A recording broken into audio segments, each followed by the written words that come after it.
Mr. Chair, can I Yes, just have a yeah, DSGJ Suarez. point of clarification? And I'm unfortunately Miss Gina Costa's not here. There were some items where I'm trying to merge, and maybe Congresswoman Jinky can help me with this. Kanina po ba sinabi ni Miss Gina Costa may mga vault sa Office of the Vice President? Can you confirm this, Mr. Antonio? Would you know of these vaults? Or Tonyo?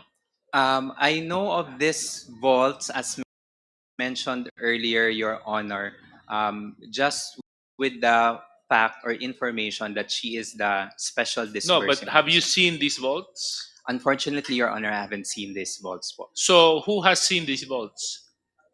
I do not know who else has seen these vaults, but of course, I assume it's Miss Gina Acosta would have seen it, being the custodian.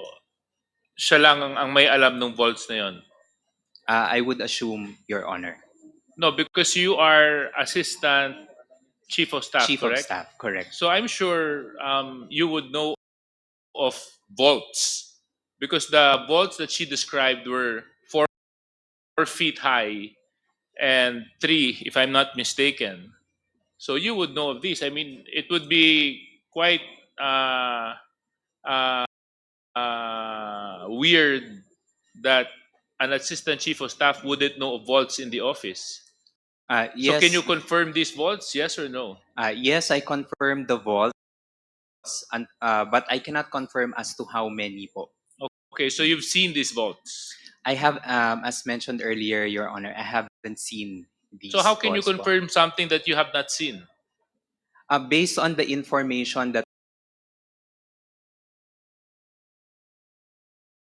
was shared to me po. By whom? Yeah. As mentioned po by Miss Gina, and So what you're saying is previous to Miss Gina saying that there were vaults, you didn't know that there were vaults? I knew of vaults in the possession of Miss Gina, but again, Your Honor, I haven't seen these vaults po. So okay, because I'm trying to determine your knowledge of this vault because in our previous hearings, Ms. Sanchez, tinanong po namin kayo tungkol sa mga vaults. At ang sabi po ninyo, meron po kayong vault, kaso lang ang vault po ninyo ay para lang po sa payroll Petty cash. and expenses and petty cash expenses, correct? Attorney Sanchez? Attorney Sanchez, you are recognized. Yes, Mr. Chair, that is correct. That Yes. So I'm actually reading our transcripts here, no? So I'm aware of the vault as mentioned by the Director of Finance and Admin is used for I think payroll and other items. and petty cash Yeah, expenses, Mr. and Chair. then when we continued on with the interpolation, Attorney Sanchez, you did not speak of any other vaults in the office of the Vice President. That is correct, Mr. Chair, because Yeah, and we even asked you when it came to the confidential funds, where were the funds kept? You said in an office. uh, Mr. Chair, I said that I have no personal Yeah. knowledge. Okay, but in any case, so I'm just trying to put things together. So, how many vaults are there in the office of the Vice President? Mr. Chair, I'm only aware of one vault, which is used by the cash division. And then Mr. Ortonio would attest that there are three other vaults other than the vault that Attorney Sanchez is speaking about. Other vaults, Your Honor, for as mentioned by Miss Gina Acosta. Hindi. Mr. Ortonio, walk me through here. You get the money from the banks, That's correct, Your correct? Honor. And then the money is brought to where? Brought to the office. Brought to the office. Yes. And while in the office, where is the money placed? Sorry, Your Honor. While in the office, where is the money placed? I do. To be honest, Your Honor, I'm not familiar um, where Miss Gina Mr. place it in the office. But yes, there is a room where Miss Gina places the money. Yes, I understand. But you have to understand, Mr. Ortonio, Miss Gina Acosta um, has been excused because her blood pressure hit 150 over 100. And I'm sure in her state of health, she wouldn't be able to carry 125 million pesos by herself. Kayong dalawa ang mga personalidad na may kinalaman sa pagdadala ng pera. So ang sinasabi mo ba sa akin, nung dinala na ang pera sa OVP, sa Office of the Vice President, hindi mo na alam kung saan to idinala? Yes, Your Honor. It's just Miss Acosta together with two Oh, VPSC, so now there two, are v, two other people. two VPSPG guards on duty at that day who helped Miss Acosta Carry the bags. to bring the money. Yes. So ang role mo hanggang sasakyan lang. Yes, that's correct, Your Honor. Okay. So who are these two VPSG? Can you identify them, please? I cannot remember anymore who those BPSPG on duty that day because they are on rotation. Yes, but I'm sure you would know their names. I mean, you're talking about 125 million here, Mr. Ortonio. I mean, if it was just like a mere envelope that was submitted to the office, I would understand. But something so delicate as 125 million, siguro po, iilan lang ang pwedeng pagkatiwalaan ng halagang ito. At napakahirap naman pong paniwalaan na sasabihin mo sa akin, hindi ko maalala yung dalawang tao na yon. Sino po yung dalawang tao na yon, Mr. Ortonio? Really, Your Honor, I could not remember because again, the BPSPG that are on duty at the office regularly rotates po. So, are you trying to tell me, Mr. Tonyo, that this is the practice at the Office of the Vice President when you handle amounts amounting to 125 million pesos? Hindi nyo na po binibigyan ng masyadong pagpapahalaga at hindi nyo na po kinikilala yung mga taong dapat pagkatiwalaan upang siguraduhin na secure ang perang yon? Kasi kung hindi nyo po kilala, di parang nakakagulat po. Dahil malaking halaga po ito. At the very least, you should have certain protocols. I mean, from the delivery of the money to the office up to where it's being brought. I'm quite shocked, Mr. Antonio, that you don't even know where the money is brought. Do you know where the money is brought? As mentioned by Miss Gina, it's brought to her extension office. And the extension office is, this is where the vaults are, I presume. Yes, I presume, Your And Honor. however, you have not seen these vaults. No, Your Honor. Thank you very much, Mr. Chair. I just wanted to get that clarified kasi medyo hindi lang po ako na at saka dito lang sa Land Bank, can I just get back to you kasi medyo hindi po magtugma yung notes ko. Sabi po kasi ni Miss Gina Acosta, may tumulong sa pagbubuhat.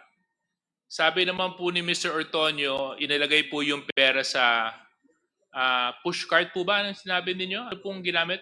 Trolley. Parang trolley. Trolley, oo. So, from the Land Bank, what is the procedure when it comes to cash withdrawals? Is the bank actually allowed to facilitate or aid clients when it comes to bringing out cash out of the banks? Your Honor, as courtesy po to our clients, na-extend lang po namin yung help sa kanila. Again? As courtesy po to our clients, na-extend lang po namin yung help na yon sa client po. So you Okay. confirm that the bags were trolleyed off out of the bank with the help of Land Bank personnel? Actually, hindi ko na po maalala yung mga panahon na yun, Your Honor. Okay. Dito sa dalawang security guard, kayo po ba yung on duty nung panahon na Si Nino, Mr. Nino Bora, kayo po yung on duty nung nilalabas po yung pera? Opo, sir. Opo, nung nilalabas po yung pera, kayo din po ang tumulong sa pagbubuhat at pagtutulak? Hindi po. Eh, sino pong tumulong? Hindi ko po maalala kung sino yung tumulong po. Okay. Medyo hindi na tayo nagtutugma dito. Ma'am, kasi sabi nyo, as courtesy, tinulungan po sila. Kaso lang sinasabi po ng security personnel, hindi daw po. So, pwede po bang malaman natin kung ano po talaga ang nangyari? Your Honor, yung pong pag-provide po siguro ng trolley, yun lang po yung Yung? extension ng pag-help namin. Pag-provide po ng trolley. Yung pag-provide ng trolleys. Yes, Okay. Your So, Honor. sino po ang nagtulak ng trolleys? Hindi ko na po maalala, Your Honor. Mr. Ortonio?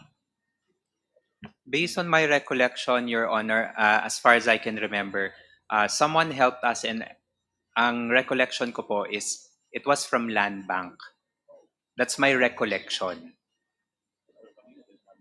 But Land Bank is saying they just provided the trolleys. The security officer said, hindi daw po sila. Tapos ang sinasabi mo naman, taga Land Bank po ang tumulong. So, medyo hindi po nagtutugma yung statement nyo, Mr. Ortonio, sa statements po ng Land Bank. So, ano po ba talaga ang katotohanan? Your Honor, that's what I can recall po as of this moment. No, I'm not asking you of what you can remember as of this moment. What I'm asking you, Mr. Antonio, is the truth and the fact. So, what is it? Again, Your Honor, I'm relying on my memory right now, and that's what I can remember that happened that day. In the 4 times that you withdrew money, siguro naman maaalala ninyo, 4 na beses, 125 million, 500 million pesos ang pinag-uusapan natin. Siguro naman malalagyan nyo ng konting pagpapahalaga, maalala nyo man lang kung sino ba ang tumulong sa inyo. Kasi dadalawa lang po kayo. Sabi niyo ikaw at saka si Miss Gina Acosta. So, ang tanong po, sino po ang kasama pa po ninyo dito po sa paglalabas ng pera mula sa bangko? Again, Your Honor, as far as I can remember, Land Bank assisted us in terms of having to place the bags inside the vehicle. That's what I can remember. As you know, that's against bank policy. Am I correct, Land Bank? Yes, Your Honor. I'm correct? That is against bank policy? Yes, Your Honor. Mr. Chair, it seems like meron po tayong problema dito. One of our resource person is insisting that Land Bank personnel help them take the money out of the bank and into the car. However, Land Bank is saying at most pinahiram po sila ng trolley. Kasi ang pagdating sa pagtutulak at pagpapasok sa pera, hindi po nila gagawin yon kasi labag po yun sa polisiya ng mga bangko. So, Mr. Antonio, last chance. Let's not forget that you're already cited in contempt. Can you please inform us of these details? Who else were you with when you withdrew the money from Land Bank? Again, Your Honor, respectfully, it was only me and Miss Gina Section na yan. who withdrew the money from Sa contempt? the bank.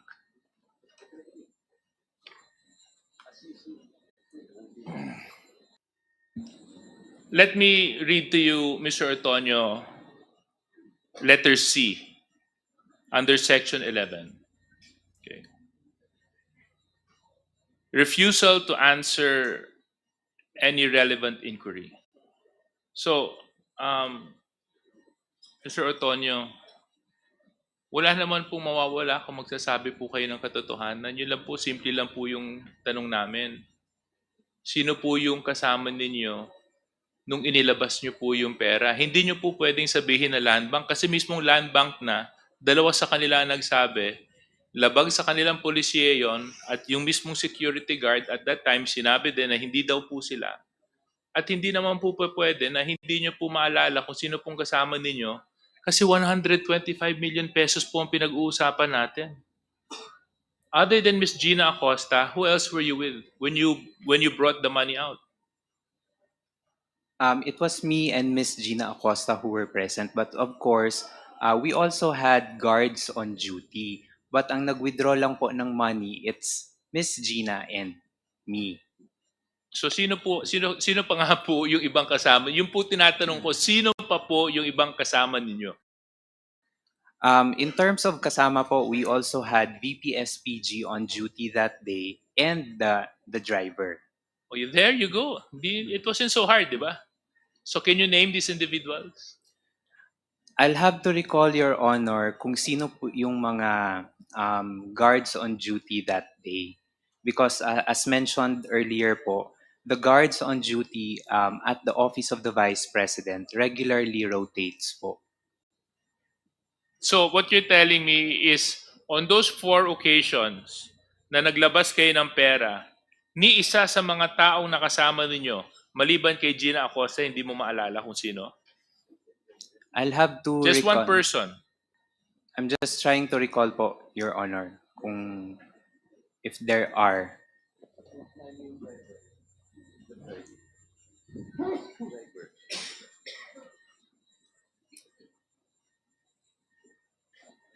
Mr. Chairman, ang pinag-uusapan po natin dito, kalahating bilyong piso. Pwede ba yon? Di mo alam kung sino yung nag-drive?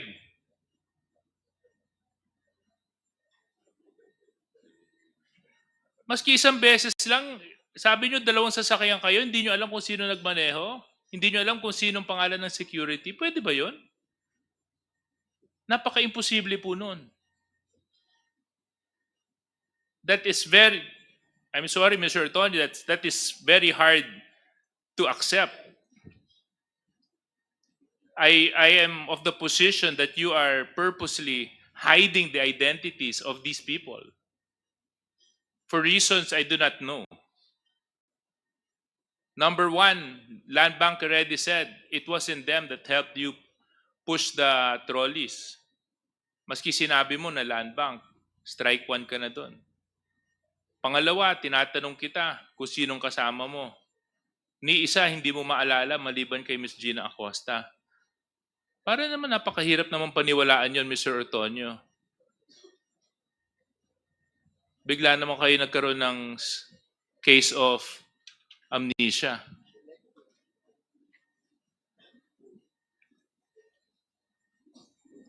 Your Honor, if my memory serves me right, one of the guards who was with us is, I just do not know yung kanyang, ano tawag nito? Yung kanyang position, yung kanyang title, yung rank niya, but it's Mr. Guerrero po, one of the drivers.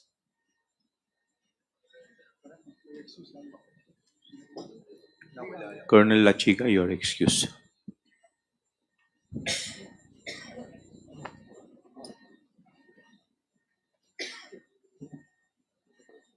Mr. Chairman, 1 minute suspension. 1 minute suspension is declared by the chair. Committee hearing resumes. Please continue, Congress Deputy Speaker J.J. Suarez. So Mr. Ortonio, dahil napakahalagang pera ang pinag-uusapan po natin, so you mentioned Guerrero. So maliban po kay Guerrero, sino pa po ang kasama ninyo? I tried to recall po the names. Mr. Guerrero and But Miss- Guerrero is a very big name. No? A lot of people share that last name. Would you know his first name? Your Honor, would it be possible, considering these are names of the VPSPG, would it be possible if I just give the names to you and not So- publicly mention them already?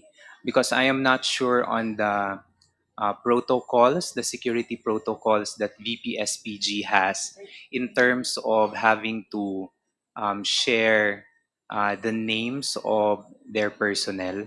So you're concerned about the security aspect. Truthfully, Your Honor. So you yes, want Your to Honor. write it in a piece of paper? I can provide you, Your Honor. Chairman, just as Before you- I recognize Congressman Paduano, the chair would like to recognize the Honorable Arnan Panaligan from the 1st District of Oriental Mindoro, the Honorable Zia Alonto